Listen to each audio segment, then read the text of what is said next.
Serial Anupama की कहानी में आया बहुत बड़ा ट्विस्ट। अब डिम्पी की जाने वाली जान। जी हाँ, सीरियल अनुपमा में आपको कुछ ऐसा ही देखने वाला है कि सब लोग जब नवरात्रि की पूजा की तैयारियों में लगे रहते हैं, उसी वक्त अनुज के पास एक कॉल आता है जिसमें ये कहा जाता है कि अनुपमा की रसोई का जो प्रोजेक्ट है वो उस पर अब काम किया जा सकता है और वो पास कर दिया गया। जिसके बाद अनुज ये खुशखबरी सभी को देता है और सभी काफ़ी ज़्यादा खुश होते हुए काफ़ी ज़्यादा नाचने गाने लगते हैं और उसके बाद बाहर ग्राउंड में चले जाते हैं और तैयारियाँ करने लगते हैं पूजा की। इसी के साथ ही ये भी देखने को मिलेगा कि इतनी देर में ही डॉली, डिम्पी और आद्या अंदर रहते हैं। जिसके बाद जो डिम्पी और डॉली है वो आद्या को बहुत कुछ सुनाने लगते हैं, जिस पे आद्या उससे रिक्वेस्ट भी करती है कि वो उनसे ऐसे बात ना करे क्योंकि अभी उसके पापा है नहीं और वो अपनी मम्मी को कोई स्ट्रेस नहीं देना चाह रही, इस वजह से वो ऐसा कुछ भी ना करे जिससे उनको दिक्कत हो जाए। जिसके बाद ये सारी चीज़ें काफ़ी ज़्यादा बढ़ती हुई नजर आने वाली हैं और डॉली कई तरह के इल्ज़ाम उस पर लगाने वाले हैं, जिसपे अंश भी ये कहने वाला है कि उसे सिर्फ अनुपमा और आद्या के साथ रहना, ना कि उसकी मम्मी के साथ रहना। जिसपे डॉली ये कहती हुई नजर आएगी कि देखा, इसीलिए हम लोग तुम्हें कह रहे हैं कि तुमने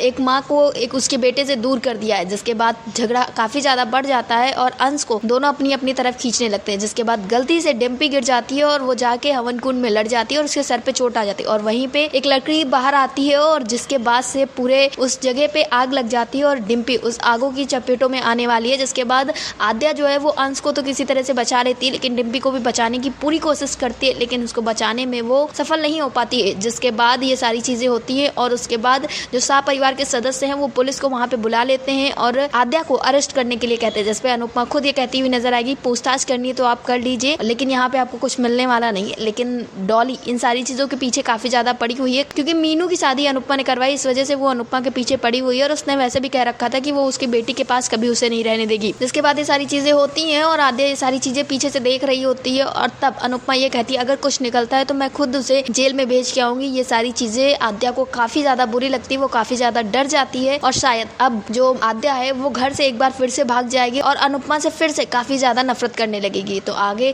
आने वाले सीरियल में आपको बहुत सारे ट्विस्ट देखने वाले हैं क्योंकि डिम्पी की मौत के बाद बहुत सारी चीज़ें बहुत अलग होने वाली हैं, जो देखना काफ़ी दिलचस्प होने वाला है। सीरियल अनुपमा से जुड़े ऐसे लेटेस्ट अपडेट के लिए हमारे चैनल को सब्सक्राइब करें, वीडियो को लाइक करें और शेयर करें।